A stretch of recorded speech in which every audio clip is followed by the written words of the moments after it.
Welcome to the Eating at a Meeting podcast. I'm your host, Tracy Stuckrath, dietary needs expert, certified meetings manager, certified food protection manager. I have searched the globe to find people and businesses who are creating safe, sustainable, and inclusive food and beverage experiences for their employees, guests, and communities. In each episode, you will find authentic conversations about how food and beverage impacts inclusion, sustainability, culture, community, health, and wellness. I know that sounds like a lot, but we're going to cover it all. Are you ready to feed engagement, nourish inclusion, and bolster your bottom line? If so, let's go.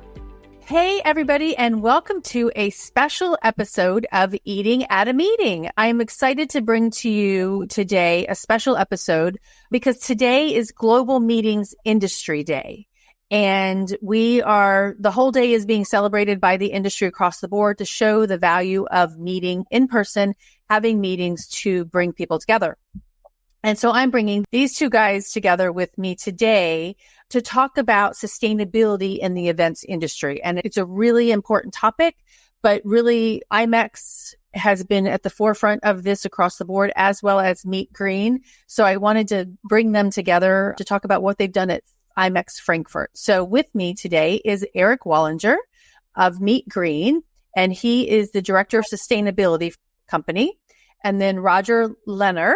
If I said that, Roger, I told you I would mutilate it. He is the Senior Operations and Sustainability Executive at the IMEX Group. Hi, guys. Hi, everyone. And we're in three different time zones. Eric's at 7 o'clock in the morning. Roger, it's 3 p.m. 3 p.m. and I'm here at 10 a.m. So on the East Coast. So we're going to just jump right in here. You all, Roger, talk about, you all just produced a report on IMEX Frankfurt and the sustainability work that you've done. And Eric, MeetGreen was instrumental in that. And actually, before we get to the report, can you talk about how the two of you worked together to create the brand standards around sustainability for IMEX? Yeah, absolutely. So we've worked with MeetGreen for a very long time at IMEX America. I think it started in 2012. And for IMEX Frankfurt, we are now in the third year running of having MeetGreen support on site as well.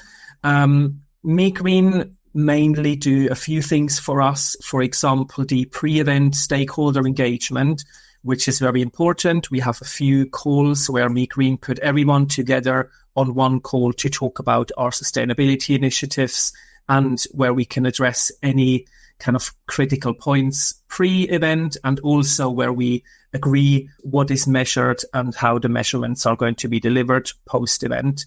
And then on-site, MeetGreen are there. We have the support of Eric just to kind of make sure everything runs smoothly as agreed with all our suppliers. And then post-event, they produce a lovely report for us with all of our achievements and recommendations for the future. That's basically it in a nutshell. Okay. Eric, do you want to pipe in on any of that? I just wanted to second that and totally agree. We think of it in those three chunks, during and after, but it's that iterative process and sort of picking up, looking at the data, seeing what our opportunities are, what we did well, what we could do better at, and then bring that into the next cycle. And I think that chipping away and consistent improvement has been one of the hallmarks of that relationship. Well, and I think that's important. You have to measure, you have to have a starting point to measure, right?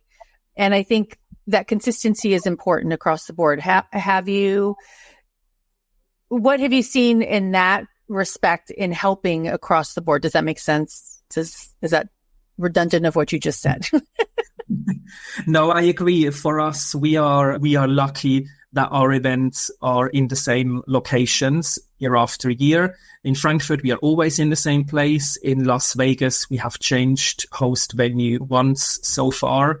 So we really are able to build these long-term relationships and kind of build on what we learn in 1 year to continues to kind of improve our processes and build on these relationships to gradually get better and continue to learn. And that really is one part of our core sustainability strategy really is to build on relationship, to improve, to continue to get better year after year, and to share what we learn as well. Okay, awesome. Now, and the report that you put out, and I'm going to here's a link to it. I made a little bit.ly for it so everybody can download the Frankfurt report in general. But I really want to dive into, because we're talking about eating at a meeting, focus on the green aspect, the sustainability aspect of the food and beverage at Frankfurt. So how did the focus on the green F&B, how does it align with the overall sustainability goals of IMEX Frankfurt in 2023? And what were those goals actually? Yeah. So overall, some of the key focuses in our sustainability efforts are to measure our event footprint, which MeetGreen help us a lot by. We have a goal to deliver net zero events. We have always done some degree of carbon measurement at our events, but because of the urgency of the climate crisis, we are really kind of going deeper into that and increasing our carbon measurement in all aspects, including the F&B area. And with increased measurements, we're going to be able to make more changes and improve as well.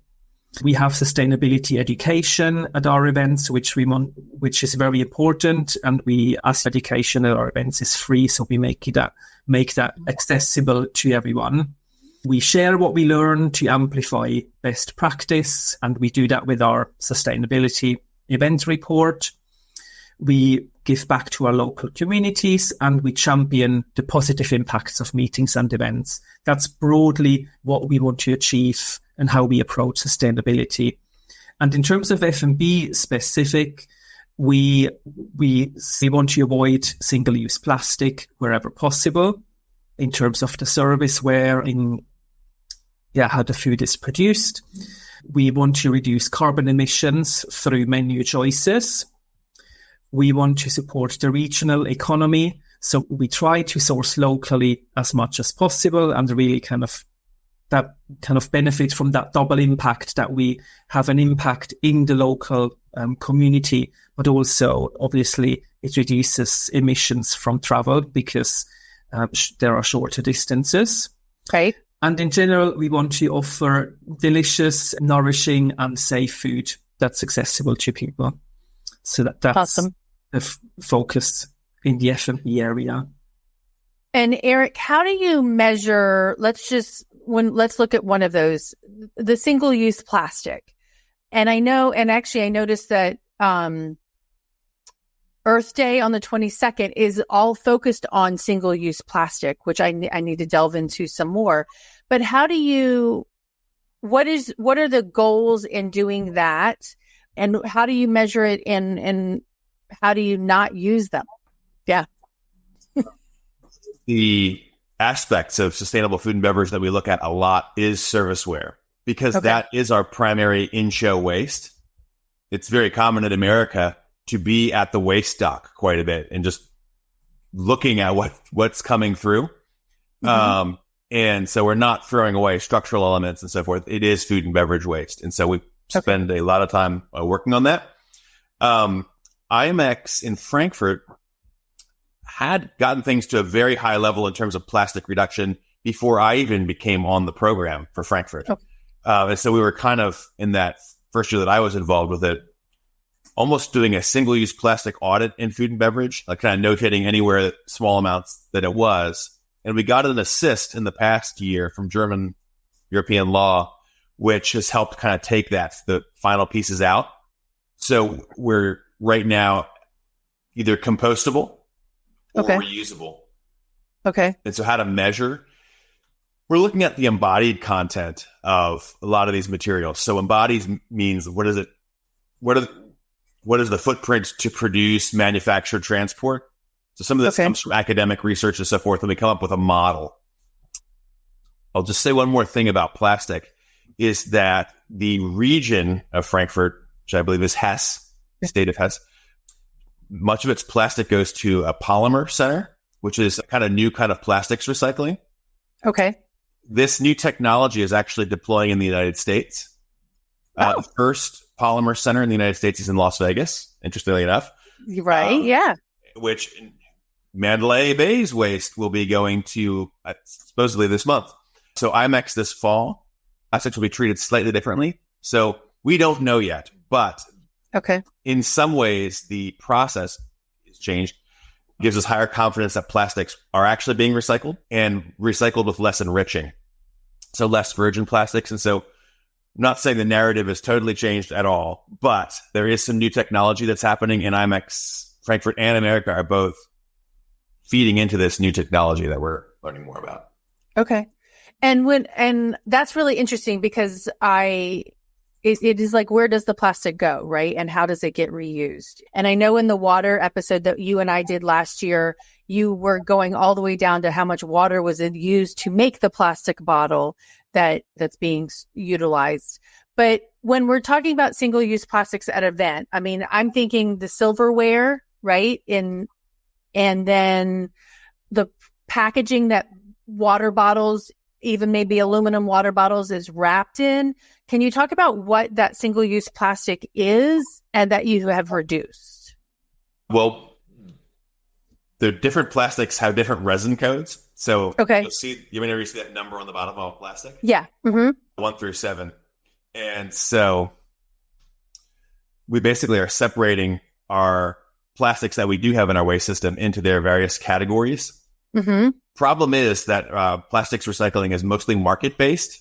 So in America, 1, 2, and 5 are what we have a steady market for, and that's what the Polymer Center will accept. Okay. And similar in Frankfurt, those are our dominant plastics. And number 1, PET, is the most infinitely recyclable. Okay. Of those requiring the least enriching. And so aluminum is a product you'll see us choose quite a bit because of its infinite recyclability. Mm-hmm. So the carbon footprint you're incurring from that is from its original manufacturer, but there's lower amounts as the supply chain advances. So anyway, we're kind of looking at things in terms of a material breakdown. And films, we are able to recycle in America because we're able to source separate them and bale them. Okay. So in Frankfurt, did you have challenges because you said they were well ahead. Roger, you guys were well ahead when Eric got into this, but what were your challenges that you had in implementing single-use plastic reduction? Want to take that one first, Roger? Yeah, so I would say some challenges may be a little bit surprising. So I remember one year when we were already quite far into the program, and there were some single-use plastic items that we were not able to eliminate quite quickly enough. So, for example, in terms of coffee, there was one item which was a container that was used for a latte. And when we asked the venue why that one was still plastic, while others were already paper-based, the reason was that they needed to be able to see what is inside so that the person at the checkout can ring through the correct item, because the latte was more expensive than other coffees. So they had to make sure that the correct price was charged for the item. That was the only reason. And then in the next, we said, well, can you figure something out? And then in the next year, they were able to change that. And then ultimately, like Eric said, there was an assist from the legal side that in Germany and I believe in the whole of the European Union, single-use plastic serviceware is now actually not allowed anymore. So it's not an issue because they had to eliminate it anyway. But that one with the seeing what is inside to charge the right price, that was a very interesting one and a very unique reason. So reason why certain things happen. Other reasons might be, so that's an example from IMEX America now, but in terms of how things is served, sometimes we, for example, dish salads, which have a kind of a plastic lid on top or a kind of a clamshell type serving. We really challenge the venue to eliminate these type of containers as much as possible. But sometimes people just want to see what they get, what's inside. And that's another reason why sometimes we have challenges to completely eliminate the single-use plastic. And compostable is not always an option either, because you might think something is compostable because it says so on the label. But before you actually adopt a compostable container, you have to check that the processes are actually in place and the utilities in your destination are able to process these items. So, for example, in Las Vegas, we went as far as ordering samples, and then they were delivered to the facilities in Las Vegas, and they examined and checked them to say yes or no if they can be composted or not. Well, and I think that's Tahira just posted something, net zero, our impact. So I thank you, Tahira. She also works for IMEX. And appreciate that, sweetie. Sorry, I just said that on air. But because somebody was talking to you in the States, is like, yeah, there's no compostable facility south of the Mason-Dixon line, right? So that's really doing the compost work. So it really is following the truck and finding out where it's going and figuring out what they can and can't do, right? Yeah, that's really important. And we had to do that in Las Vegas. And sorry, I don't know what the Mason-Dixon line is. I'm North American. Southern eastern part of the United States. Sorry about that, Roger. It's all right. So Las Vegas would be south of that. Well, it's actually East Coast side, yeah. But yes, okay. Yeah. So in Las Vegas, officially, yes. There are local composting facilities in Las Vegas, but they are very specific in what they can and can't accept. And it's the same in Frankfurt as well. Okay. And Roger, Eric, you were going to pipe in and say something on that. I do think that there is more composting than meets the eye. So I worked with a great composter in New Orleans, for example. Okay. U.S. South. Just did an event in Miami last year with a wonderful composter. There are 12 U.S. states that have organics laws. Okay. But that is bound to change. That meaning that if you have a particular threshold, if you produce a metric ton of organics, for example, either a week or a month, whatever it's defined by, you've got to do something with it and not just throw it out. Also, many sites in the U.S. have what's called a digester. Yep. And so that essentially pulverizes it and sends it out with a water effluent. Is that just food, or is that the compostable stuff? Not put serviceware in there. Okay. There is I'm trying to think what they call this, a biomass machine that I saw at a stadium in the United States. And so that's also probably going to be a technology wave of the future, having an on-site biomass machine that you can feed in recovered compostables. Okay. But yes, there's so many details unique to each site. Right. Right. Exactly. And you all, Roger, like you said, it's great because you're in the same location every year. So you can really monitor how those changes are seen across the board over years. Whereas if you're going from Vegas to New York to Miami, those changes vary by the venue. Yeah, absolutely. And that's really where, even for us, the support from MeetGreen is invaluable. And I can really see for someone who organizes more than the two events that we do and jumps from one location to the other, how important it is to really get the help and just to know what question to ask as well, how to address these topics. Yeah. All right. So let's talk. I was just looking at the report, and one of the things sections in that says the plumbed water stations, which is water refilling stations. How has that been adopted at IMEX Frankfurt? Are you encouraging people to, I'm sure you're encouraging people to bring their own water bottles, but have you seen an uptick in usage of that? Or are they still buying water bottles, or if they're even sold at the show?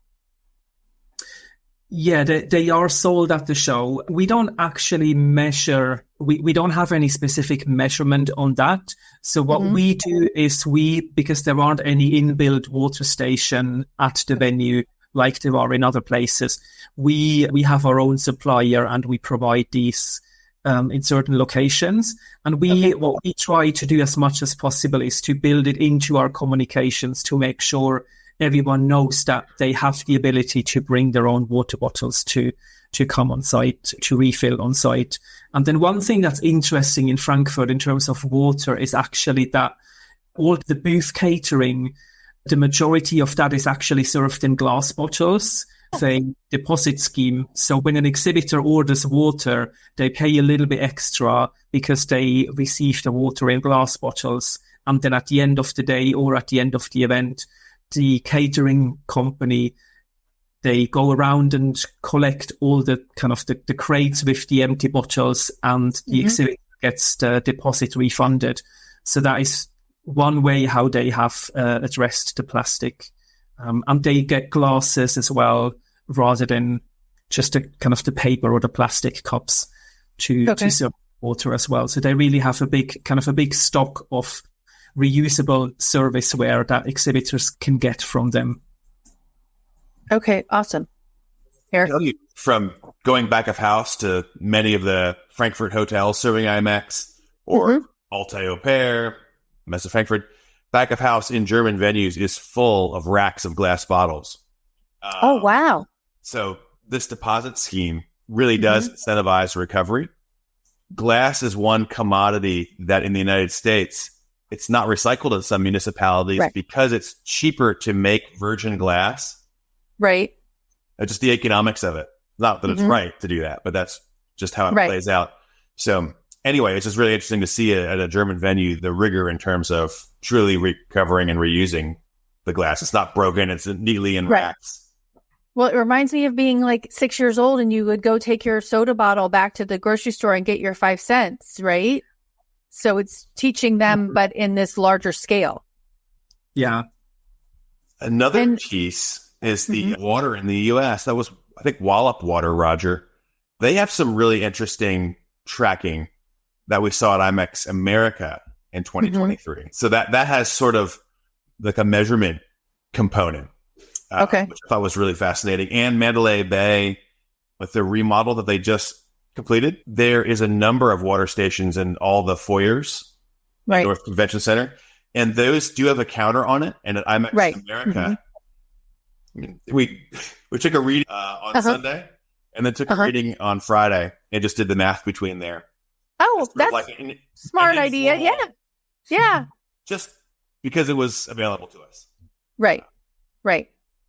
So, Roger, is Messe Frankfurt, which is the location that you have the conference, are they looking to install the water stations, or will you have to do your own, what did you call them, plumbed water stations again? We will do the plumbed ones again this year. I'm not aware of any kind of timeline for Messe Frankfurt to install the water. What I would say, though, is the tap water in Frankfurt is really good quality drinking water. And it's perfectly fine to just drink water off the tap. But obviously people wouldn't go to like the restrooms to refill their water bottle out of the normal tap. But they could, it's exactly the same water and it's completely drinkable. Okay, awesome. All right, well, let's jump to the menu design and how, and on the report, there's a whole page on menu design. It's page 13. So in what ways did IMEX Frankfurt, what did you do to reduce your carbon emissions in designing the menu choices? And I'm assuming that you were very deliberate in working with Messe Frankfurt to say, this is what we want and this is what we don't want on the menus. Yeah, absolutely. So we've worked over many years with Messe Frankfurt on the menus, and we have a few kind of core principles. And one of the core principles is that we want to eliminate high carbon items to begin with. So, for example, beef and lamb are not on the menu this year because they are the two meats, the two proteins with the highest associated carbon emissions overall. And last year, if you refer to the report, we did have a very small amount. It turned out there were some items that we weren't aware of. We tried to eliminate, but they snuck into the menu through the back door, you could say. I think they were on the kosher menu, which is not something that we actively, or we didn't actively plan it last year, but we are going to this year now that we know. This year, the high carbon meats, lamb and beef are going to be eliminated. And then we also just make sure that overall we have kind of a good balance between meat, fish and vegetarian and vegan options. So we aim for roughly 50% vegan or vegetarian main courses at the least.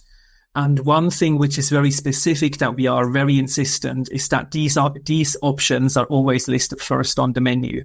So when people look at the menu, it's not going to be your traditional, here is your meat, here is your chicken, here is your vegetarian option. Our menus are always plant forward. So they start with the vegan or plant-based vegetarian options. And then there is an option a bit further down as well.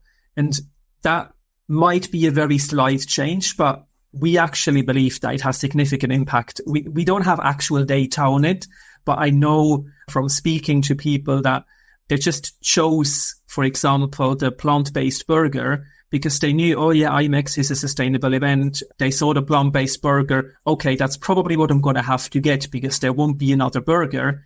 So even though there was another burger further down, they just chose the plant-based because it was the first one they saw. So anecdotally, I know that this strategy really works. Okay.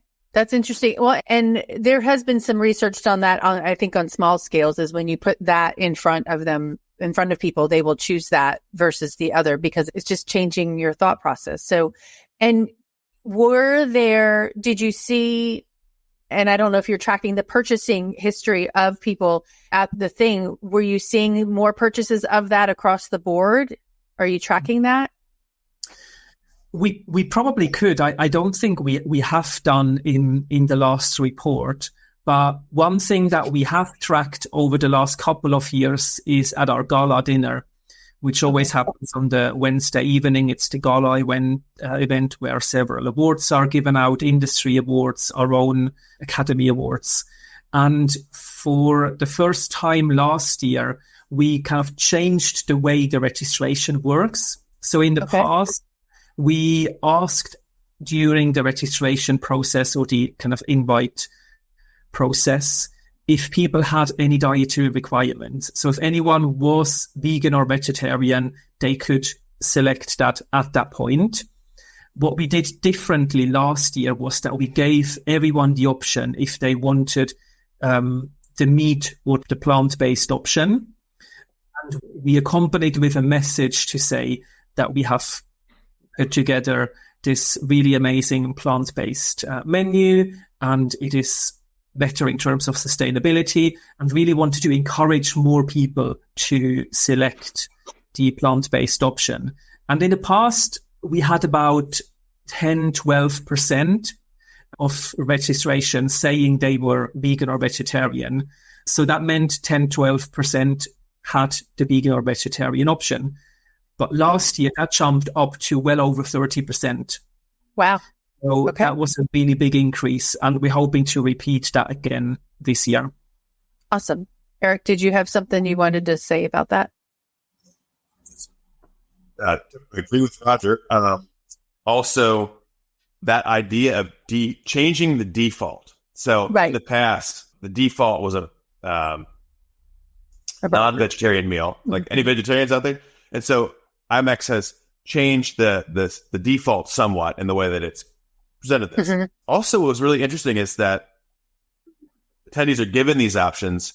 58% of Hall 9 food cart sales, so when you go through the atrium into Hall 9, were vegetarian or vegan. So that is kind of a little bit of a sales metric. So they had other options. Right. But it was, I think, kind of validating to see that's what the marketplace sort of bore out. Okay. There was higher maybe than we expected uptake in sales. Meaning that's what the 58% chose those options over, or that was what 58% of what was offered. Yeah, so maybe it was 50-50, but again, these food carts, different options. But of the sales reported, 58% were vegan or vegetarian. Okay. Now, Roger, when you posted your thing the other day that you were going to be on the show, somebody sent me a text message and asked me, they're high protein, right? Their whole focus in their livelihood and how they eat is very high protein.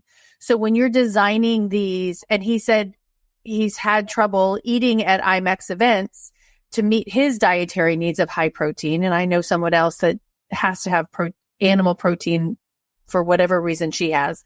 So how are you addressing that? Because, and I understand the sustainability wise too, but also part of ESGs as well is the health of individuals as well. So I do know that you have those options, but how do we balance it out? Does that make sense? Yeah. Yeah. I have to admit, I don't think we've ever looked at actual protein content of our options. I'm not aware that we go that deep into the basis. I'm vegetarian myself, have been for 22, 23 years now, and it's perfectly fine. Like, it's not a problem to have, and there are vegan diets as well. It's very easy to get your protein from a plant-based or a vegetarian diet. That said, that's obviously not the way we're going. We do believe that everyone has the choice to have meat or fish. What we think is important to see as well is that the time that people spend on our show, that's one of their three main meals a day. So people still have the breakfast and their dinner. If someone needs more protein or other options, there are other opportunities for them to get that on site. And we do try to offer a variety of different foods. So obviously we want to offer healthy food at the event. Right. We're also conscious that people are there to have a good time. And for some people, it's important when they go to an event that they might be able to get their comfort food, which might be a burger or a slice of pizza. And it's important for people to be able to get that as well. So we try to create as much as possible a balance between really healthy, nutritious food, but also some food which some people might be considering a little bit more kind of more standard, more comfort food as well. In terms of the protein, I would say if anyone does have any specific requirements, we always welcome people to get in touch with us. And one thing actually that we have been doing since last year is that a few weeks before the event, we always make the menus of these food stalls available on our website. So even before people come on site, they can have a look and see, oh, this is what's going to be on offer at IMEX, and they can prepare in that way. Okay. No, I'm a big proponent of sharing the menus in advance so people can be prepared mentally and in their suitcase or the grocery store as well. So one of the questions, because you mentioned regulations a few minutes ago too, about the single-use plastics and things like that, but the EU, and we talked about this briefly before the show, EU has regulations around around food allergens and labeling.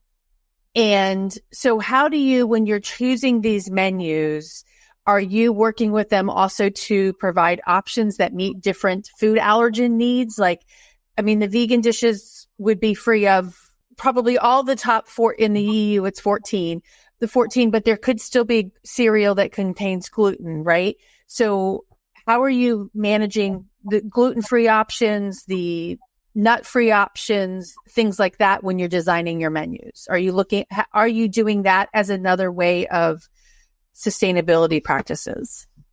And so we do rely on our venue partners, so IMEX Frankfurt and MGM, to be legally compliant in terms of what needs to be disclosed in America. Not much. Well, we have certain USDA requirements in terms of ingredient communication and so forth. So anyway, we do rely there. From that point, I would say it's kind of an iterative process between the venue teams, and the menus are circulated internally at IMEX with those that sort of have a stake in looking at sales and getting feedback from the event, or looking at it from a sustainability lens. Right. And then sort of ensuring that we have the most coverage, that it's the most inclusive of people's health, inclusive of their protein, inclusive of the environment. So that's sort of the process. And I would say, though, the original onus is on the venue for us to make sure we're legally compliant. And then we're trying to kind of do our best through a process of feedback internally that we're hitting that balance.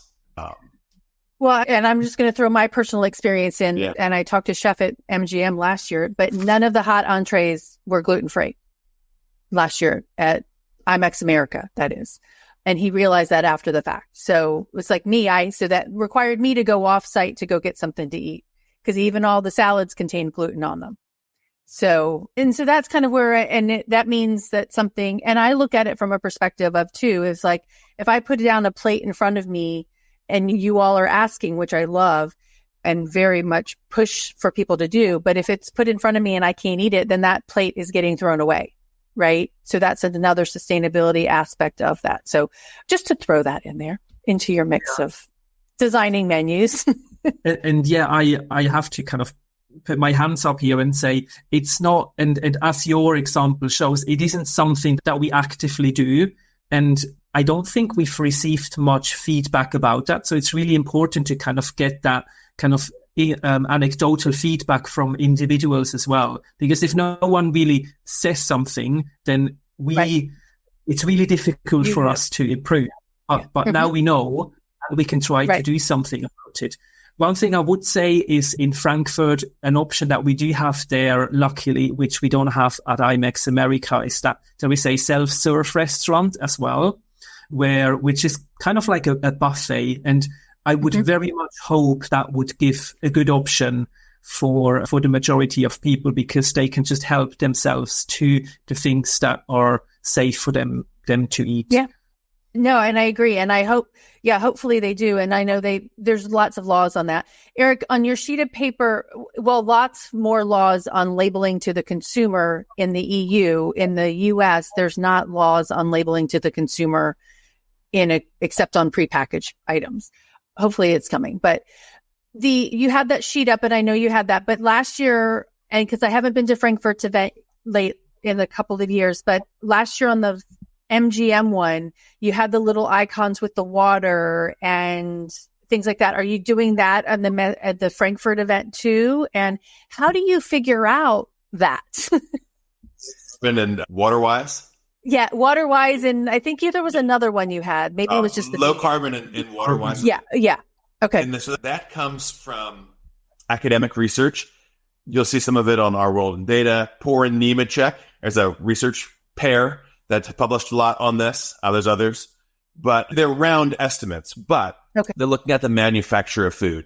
This can include the land use, water content. There's a little bit less of the embodied water content. So if you have a field of beans, or if you the water to raise beef, these kinds of things. So there's a little bit less on the water side, more on emissions, but we are taking a high pass filter through the menu to kind of come up with a few options that we can highlight that tend to be lower carbon and lower water to raise from manufacture. They often are the same item, but things like cheese is fairly high on water content. So then if it's a salad with a lot of cheese, there might be something that has a lower water content, for example. But one thing that's really neat about that this year is that we are wagering an estimate for the gala dinner. Oh, so explain that. What do you mean? Between the two options. Oh, okay. And so we went through item by item based on the best emissions factor we could find. Right. And just summed those up. But what's really neat is that if you are having chicken, pork, or fish, and there's just a chicken option for the gala dinner, you're in a really great low emissions category for an animal protein. Okay. And so just wanted to kind of throw that in about the IMEX menu, is that there is not red meat on it, or that beef per se, it's highest, but there's lots of animal protein on the menu. They're just lower carbon iterations. Gotcha. Right. Pork and chicken are very similar. Fish is very similar. Okay. Tofu, for example, is just off that, slightly lower. Right. So we've been trying to get into that kind of lower range of emissions. Okay. Awesome. Yeah. So academic research, portion size. Yeah. Okay. And I know there's one link that I used to share that you could put in, like, say I'm going to serve cauliflower and I'm going to serve beef, and then it would give you out your water. I need to go find that link. I thought it was interesting. I'm sure they have pre-populated things in there to measure it, but I'll find that link and share it. Roger, because you've been at Messy Frankfurt for a while and you've implemented these strategies in the menu planning, how has Messy Frankfurt received this? And are they really like passionate about helping you do this? And are they doing it for other events, or is it just strictly for IMEX? So they are very receptive. Ultimately, we are a client there, and we're very lucky that they are very supportive of how we want to design the menus. I believe it's one thing as well for them. Ultimately, they are a business and they want to make money. So if we are the ones saying, right, this is what we think will have a good reception with our audience, that helps them as well, because they know, okay, they're going to make the sales out of this as well. And maybe passionate is a little bit a strong word. There are definitely a lot of passionate individuals at Messe Frankfurt, but it really is depending on the person as well. Some people are a little bit more, some people are a bit less. But in general, they are very interested on board, and in the sense of that they actively take part in the discussions, make suggestions on what we can do to improve as well. So yeah, it's been a very good collaboration with Messe Frankfurt overall. Awesome. No, and I think that's important, because you have to come to, thank you for, Eric just shared with me the event food carbon calculator. So I just put that on the chat. So thank you very much. Or I assume that was Eric that sent that to me. Yes. But I think I think planners have to come to the table with what they want, right? And Eric, I mean, you do this with not just IMEX, but you really do have to say, hey, these are the things that we want to manage. And before the show, we talked about just start with one. So what recommendations, food and beverage wise, to reduce waste, Eric and Roger, what do you have for other planners to say, this is where which one's the easiest to get started with, if there is one that's easy to get started with? Well, I'm not sure if anyone's read the Miss Rumphius story. No. What are you doing to make the world more beautiful? I mean, a more beautiful place. Well, I recommend that everybody add kind of a line item into their meetings. Like, what are you, in your planning meetings, what are you doing to make your event more sustainable? What are you doing to make your food and beverage more sustainable? If you can say one thing, that's a start. So right. In terms of what that thing would be, some easy things are, if the idea of a plant-based meal is appealing to you in the topic of lowering carbon, that's certainly easy to do, although there are issues associated. With chefs who don't get that. Yeah, there's that. You also can really tackle serviceware. And I would recommend, if you're a planner, you will see such a difference in your waste stream by tackling serviceware. I'll say one last thing. Even helping your venue grow in its capacity to process organics. IMEX America, of its waste stream, about 28% last year was just organic waste, wet waste, some compostable serviceware. That's a big chunk missing if your venue doesn't have that. And you may not be able to make it perfect in year one, but even just having that conversation. So those are sort of three directions you could kind of take. Okay. Getting started. How about you, Roger? So I would say, while still kind of offering the flexibility, that's what we try to do as well. We don't really want to be too restrictive. We want to give people a choice. But even within that, I think there's things that can be done. And for us, what's been really kind of eye-opening is just looking at the data. For example, the associated carbon emissions from different proteins, to see why we wanted to eliminate beef and lamb. We have the link in our sustainability report on page 13 that you mentioned before as well. And if you go on that link, you see that these two options, it's just so much more. The carbon emissions are so much higher than everything else. Then by trying to kind of disincentivize these options, or in our case, eliminate them completely, that is a really big impact. And that is the reason behind, not because we think, oh, well, yeah, the best, because we just think so. It's actually the data behind it that proves it. And making these kind of subtle changes by putting the plant-based options at the top of the menu and explaining why we'd like everyone to consider choosing them over the other options. And then people still have the choice, and they can make an educated choice, but at least they know why we are trying to do it. Okay. No, and that makes sense. And I think understanding it is an important thing, and sharing that education behind it, I think, is really important for across the board. So I just went and found that link, and I'm going to, I've shared it in some of the comments. It doesn't share on Facebook or on LinkedIn for some reason. So I will do that. What have you seen? I mean, besides the reporting that you've provided, what have the unexpected benefits or outcomes resulting from the emphasis on green food and beverage at IMEX Frankfurt? Anything that surprised you? I mean, to me, what is surprising is that people are generally on board. And like I said, with sharing why we are doing something just has such an impact, rather than just saying, well, this is the sustainable option, you have to do it. If you give the information, this is the option that's better for the environment and for the planet, X, Y, Z, then people are more often understanding and not. And ultimately, we still give them a choice. And we don't take it personally if people then don't take that option, because they need to they know best what they want to do and what's for them. So yeah, that is really kind of one of the big learnings from my side. Eric, what about you? You've been doing this you both have been doing this for a long time, sorry, but what have you seen?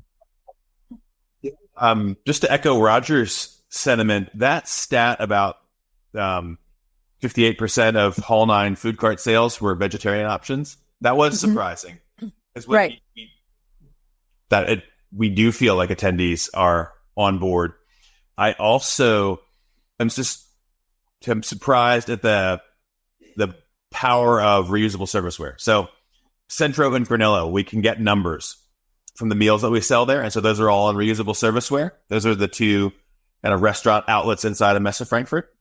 Almost 3,500 meals sold there on reusable serviceware. That's saving about 1,158 kilograms of waste entering our system. Okay. Yeah. So that's just something we don't have to process. Right. In America, that water is being returned. So if you're washing dishes, it's going right back into Lake Mead after it's treated. And the energy in Frankfurt, for example, is renewable energy powering that venue to wash the dishes. So it just comes out way ahead. So I guess in my time in event sustainability is just seeing the numbers and seeing how powerful reuse is. Okay. Almost every time, it's better to reuse it. Yeah. Roger, did you want to say, you had another idea? Yeah, one other thing that I think is really important. Over the last few years, we kind of have broadened our spectrum of how we look at sustainability, or kind of plan for sustainability in a different way, by looking at more kind of the personal, the people, the social part of sustainability, which is so important. It's really important that people understand sustainability is not just ecological. The social part is a very important part as well. And kind of one thing that we have started looking into is how to design, or how to plan events for people with different neurodivergent needs as well. For example, like you said as well, how important it is to put the menu making the menu available beforehand. That is not just important for people to plan because they might have allergies. It's also very important for people who are neurodivergent, so that they can plan what they can eat at an event, where they need to go, and it makes them feel safer, and they know, and they be able to contribute better and to make the most of their event. And it's such a small thing for us as a planner to do, but it completely changes the experience for someone who actually needs that. And another thing is something called, I think it's a safe food.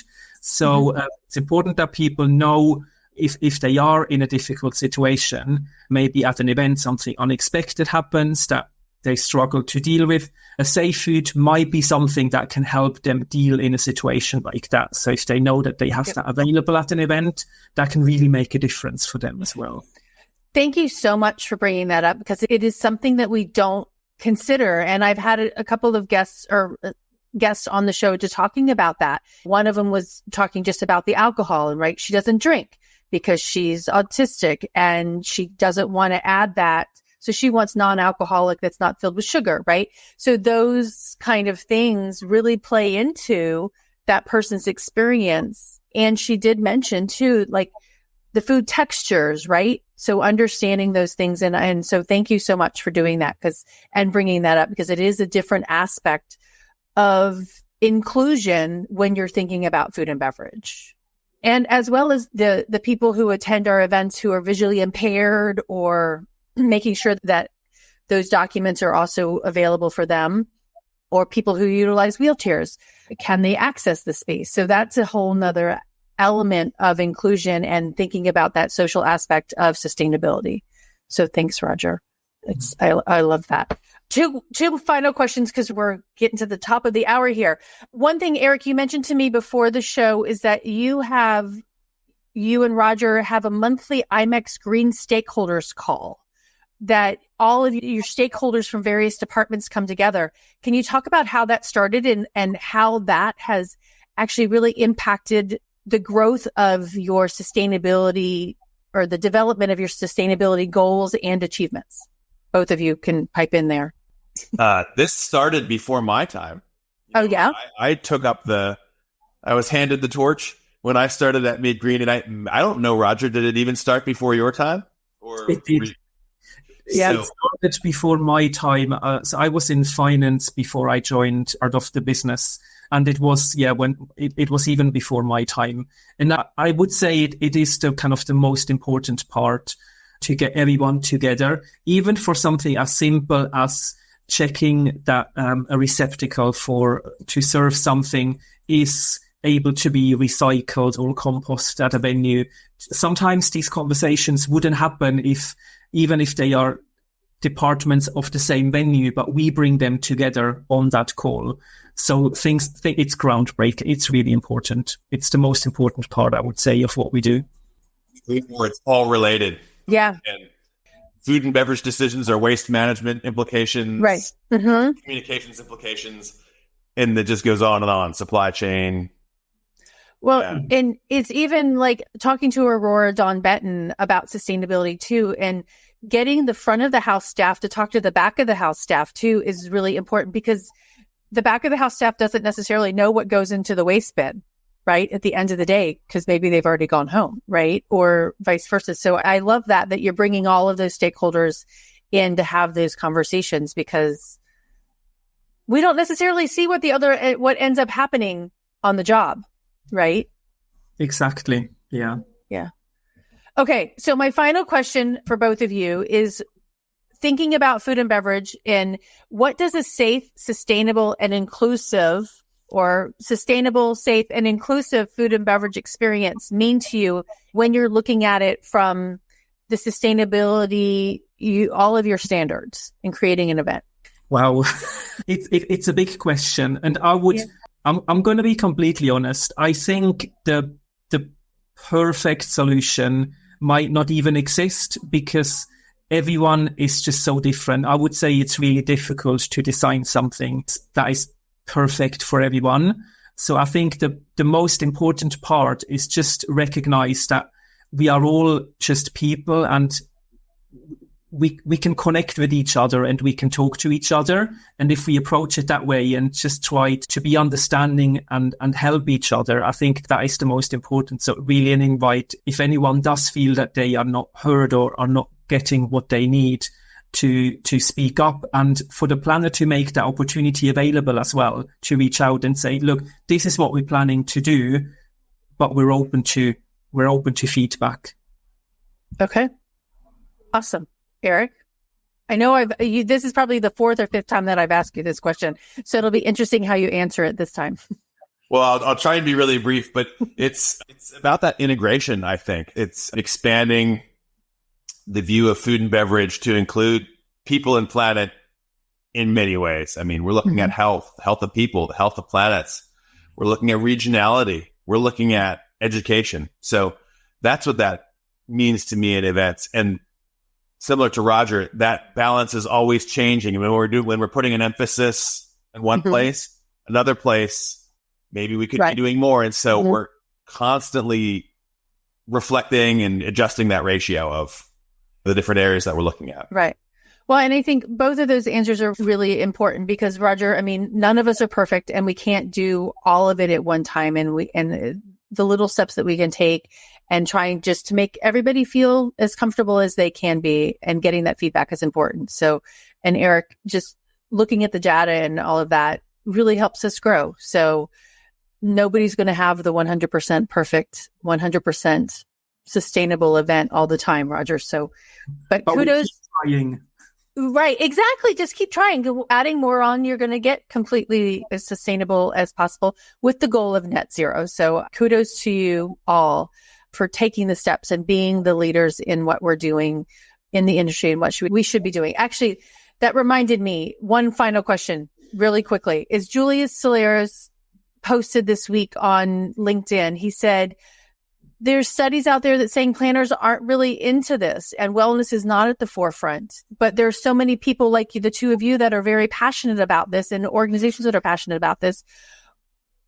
I mean, do you see it happening, or do you still seeing it being pushed back on the back burner by people?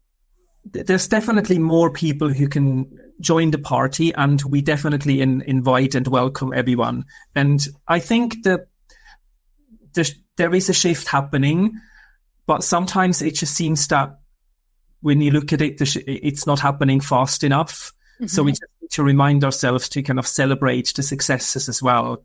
I would say if there is research and if there is data that people are not as interested or not as much on board, then that is probably the case.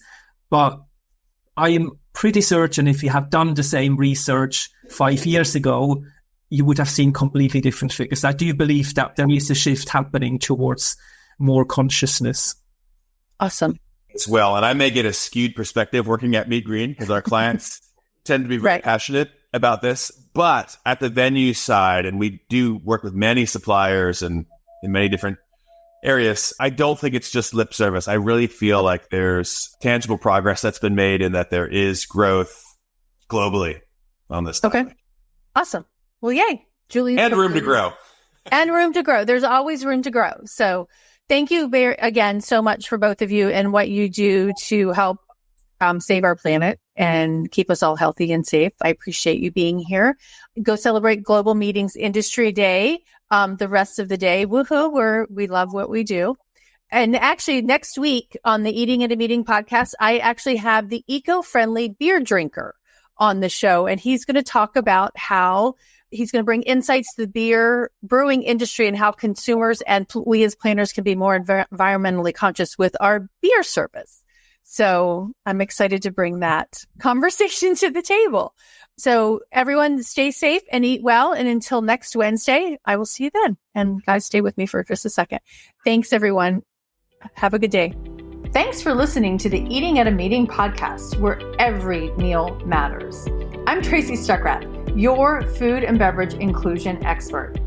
Call me and let's get started right now on creating safe and inclusive food and beverage experiences for your customers, your employees, and your communities. Share the podcast with your friends and colleagues at our Eating at a Meeting Facebook page and on all podcast platforms. To learn more about me and receive valuable information, go to tracystuckrath.com. And if you'd like more information on how to feed engagement, nourish inclusion, and bolster your bottom line, then visit eatingatameeting.com.